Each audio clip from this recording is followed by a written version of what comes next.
Welcome back, College Baseball Central fans. Mark Garland here, doing another part of our awesome head coach series this offseason. Today I'm joined by Oregon's head coach, Mark Wasikowski. Mark, how we doing this morning? Doing great. Thanks for having me on, Mark. Absolutely thrilled to have you on, Coach. We're getting through the end of fall ball. We're getting to the point here where we start thinking about we're moving into springtime. We got all the holidays coming up. What's the toughest part about waiting now until February 14th? Um, I don't know. Not really. I enjoy this time because it's really a lot of development time. You're really getting into the weeds of things. You're working on things that are could be strengths and you want to enhance them, but you're really working on some deficiencies that you're trying to improve. You're working on strength. That's one of the biggest things that we really value here is commitment in the weight room, doing things that are not really first on the list because they're hard. And this is usually a time of year where you're addressing things that are hard. And I really appreciate that time of year. That's where you see separation. You see guys improve. Yeah, a lot of coaches say, and I always looked at this when I was in my coaching time. This is a good time for mental reps too, right? Like getting these guys through some of the mental aspects of the baseball season, getting ready for this long strain. Some of these guys haven't been there much, but I'm always excited for this time before we get started here on February 14th. How do you feel about the new roster restriction rules? I know that some schools and some conferences are going to go up to 34. The ability's there. The roster restrictions down to 34. How do you feel about those? I don't like restricting a roster, but it's not up to me. They asked my opinion.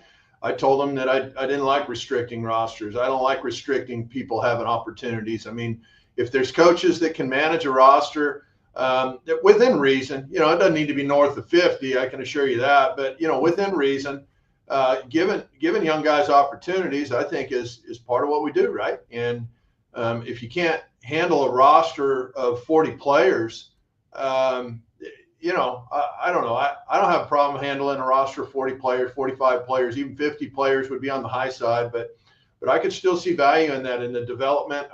I was pushing a little bit more for a redshirt program to where we could have some guys behind the scenes that might not be roster players that you could still work and develop. They're still going to obtain a great quality education. They're still going to be in systems that promote development and enhancement personally as just a human being first.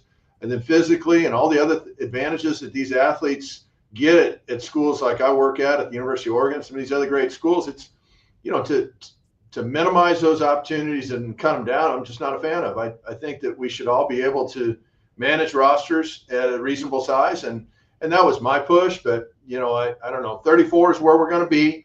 And so instead of being grumpy about it, it is what it is. And make the best of the situation that they give us. At least we're able to play baseball. Remember what it was like not too long ago in 2020 when we couldn't even play baseball. So this is still better than that. So I'll take it. Absolutely. And Coach, I was with you. I thought the roster maybe restricted to 40 where you have six redshirt guys. Maybe they don't take part in all the day-to-day stuff, but they're there. They're around the program. They can build as young men and people and develop as athletes. I think that it's taken away a lot from some of these universities that could have 40 plus players and be okay with managing that size. But I get the thought process. But I was with you, Coach. I felt 40 was a better number, and you could have some six redshirt guys and be able to have those guys around the program and develop with you. But like you said, we move forward. We keep doing what we can. Coach, who do you view as a mentor? Somebody you try to emulate with your game around when you coach? I know you've been around a lot of terrific coaches. Two guys specifically, Andy Lopez, next to my father, greatest impact probably on my life. I was with him for 17 years. The depth of the guy is crazy. He's won 2 national championships. He's in the College Baseball Hall of Fame. So is George Horton, 2 national championships, College Baseball Hall of Fame. Those two guys are pretty spectacular. And ironically, they did it in such different ways. Coach Lopez was a very intense coach on the field. And yet, he's a man of God, which was really an interesting dynamic when you saw those both come together. The depth of who he is, his messages, his perspective is totally unique. I really have valued him. And then, of course, George Horton, just brilliant in a dugout, absolutely brilliant when it comes to the X's and O's of a game of baseball, how to call pitches, how to prepare a team and make sure that every little detail is covered. I mean, those two guys are pretty exceptional. I've been blessed to be around them, as well as a couple other guys that are just tremendous. You know, Don Sneddon, God rest his soul. You know, I got a chance to play for Don at Santa Ana Community College, Rancho Santiago, down in Southern California. All-time winningest junior college baseball coach, and the guy's brilliant, and he did it in a different way. You know, he was a quiet, soft-spoken guy that had a huge intensity, and just seeing a little bit of a spectrum of those guys. There's others in my career, you know, John Bryant, Mark Hogan. These guys, they all did it so uniquely, and I guess the biggest thing I take away is not just the information they provided or the methods that they did it, but the fact that you can do it in a lot of different ways. And the right answer is do it like you do it. You know, be you. Don't try to be somebody else. You can always kind of steal things from people, but at the end of the day, you got to be yourself. Yeah, and you know, you mentioned Horton and you mentioned Lopez, two great guys to speak to off the field. Like they very different types while they're on the field, but they both really seem to care about their players and push forward with that. And it feels like you guys have done that a lot at this program here at Oregon, Mark, where you're really pushing to be players first and making sure that these guys are taken care of and that they're young. They're young adults first, and then they're athletes second, and they're college athletes, which means you guys care about them getting their education. Huge thing for me when I look at a team like this, and moving forward. How's the team looking? You got any breakout candidates for me? I know you're returning 11 guys on offense that played meaningful innings last year. That's got to feel pretty good coming into the season. Well, we've continued to try to build this program. You know, this is now starting year 6. The first year was the COVID year, so it didn't count in terms of record and College World Series champs and all that kind of stuff. Never showed up in that 2020 year, but that was still a critical year for us with development and trying to get your locker room right. The culture word is quite a buzzword these days. Everybody throws that one around. And I think the best way I've heard it was from a gentleman who works with our program named Brian Kane, who says, you know, culture, it's not a sign. It's not something you stick on the wall. And if you do have a sign that gets put on the wall and nobody understands what that sign means, you don't have a culture. So, you know, for us, it's just every single day that we get a chance to be together with our team and our staff specifically. We get a chance to improve every single day, or you're never going to stay the same. You're either going to get better or worse. And for us, every single day, we've just tried to take a little bit of a step forward. The roster we have this year, it's, you know, on a piece of paper, it looks fantastic. But, you know, again, I can recall one year when I was at the University of Arizona, and the 10 years that I was there, well, we did some awesome things, and maybe the most talented roster we ever had was something like 13 major leaguers on one roster. Might have been the worst team we ever had. And so, you know, the roster at Oregon this year in the 25 season looks tremendous. It looks like we've got a lot of returning guys with a lot of at-bats, a lot of experience. You know, a lot of these guys now, when I first took over the program and I looked around the room, I said, how many guys have played in postseason? And there was like me and another guy who raised their hand. And it's, you know, the whole room, I'm looking around going, so nobody's been in a regional in the entire room? And the answer was no. No. And now everybody in the room's been to at least probably one super regional, if not 2 super regionals. And, you know, every single year we've been here, we've been in postseason play. So 4 years in a row counting. It's been good. We continue to strive for that next step, which is the College World Series. And I think we've got a roster on paper to be able to do that. And we'll be able to see, you know, that locker room, keeping those guys together, going down the right direction that's clearly the biggest key for us and how we've gotten here. So we're going to continue to try to build that. Absolutely. And you know, got Grayson Grainsville coming back on the mound. That's got to be a good feeling. You got a bunch of guys coming. It feels like you guys almost brought in a basketball team for your bullpen here. You got guys that are, you know, Reitz is 6'9", Stokes is 6'6", Jackson Jordan 6'5". It's got to feel good when you got guys that pretty much fill the physical build of what you're trying to build on this program and returning all these guys. And then you added Parker Stinson from Indiana State and Dalen Pena, 2 guys also who have played in postseason. Moving into this, Coach, Big Ten, new conference, moving into it. How would you feel about moving to the Big Ten and making some of those games? Well, I think it's fantastic. You know, I think if you just look at the history of college sports, you know, when somebody asks you, hey, what do you got on the Big Ten? The first thing that jumps out is, well, each school in the Big Ten is getting a $70 million media rights check per year. Okay, so why is that significant?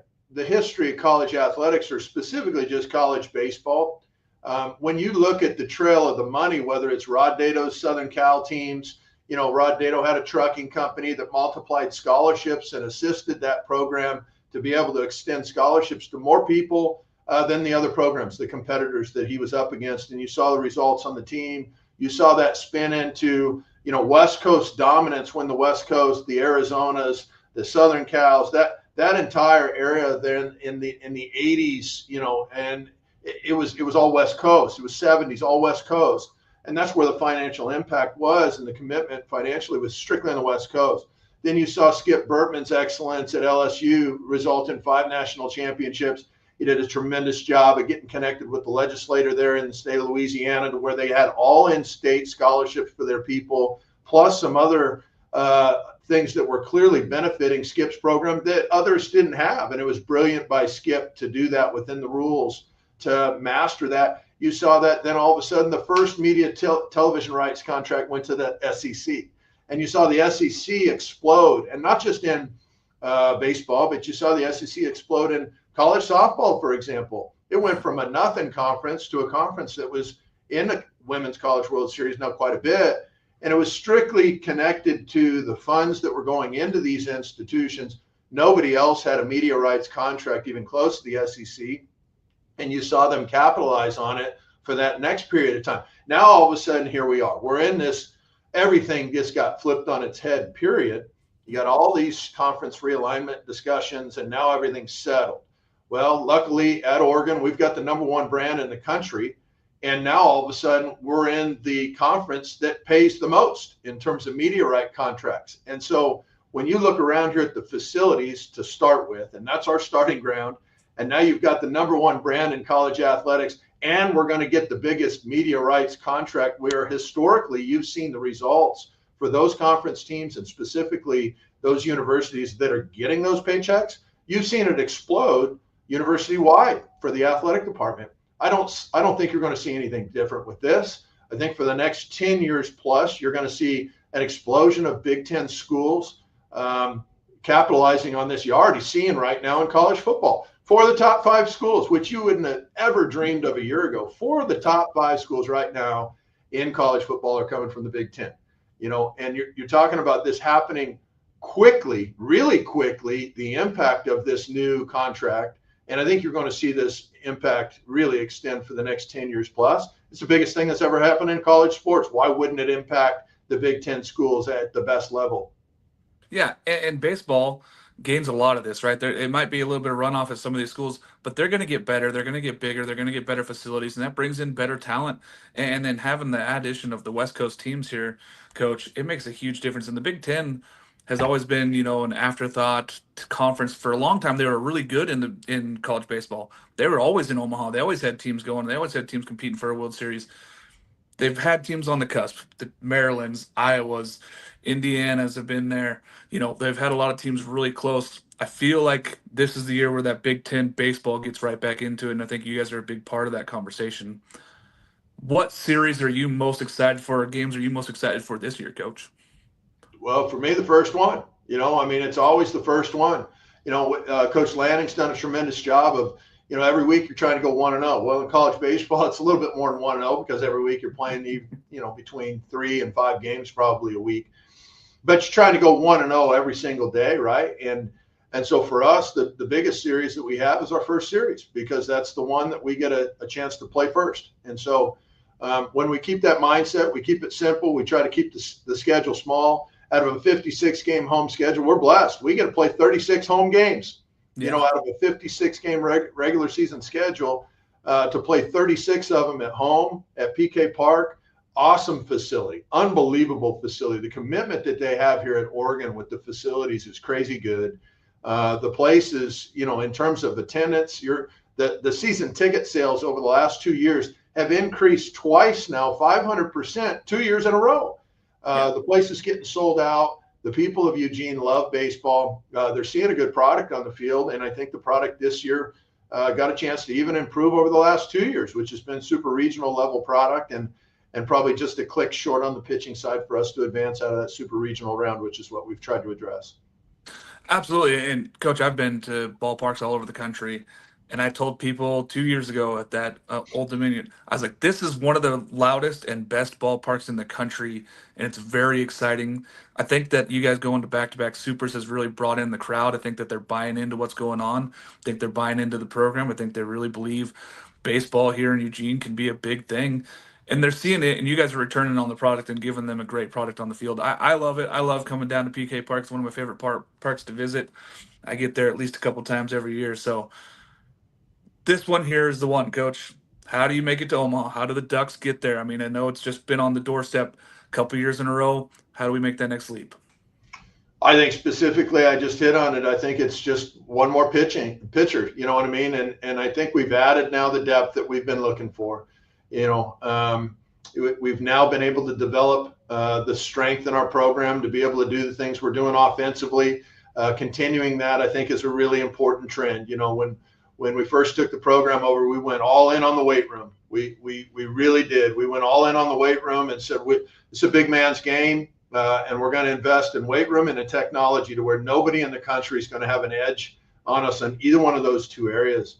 And we really pride ourselves in those two areas. And so, you know, Rob Mullins, my boss, and Eric Rodell, aligned with Pat Kilkenny and the other people. Obviously, this place has got some pretty key people with Nike that help us quite a bit, right? Mr. Knight and so forth. But those people are giving us the tools that we need to succeed, period.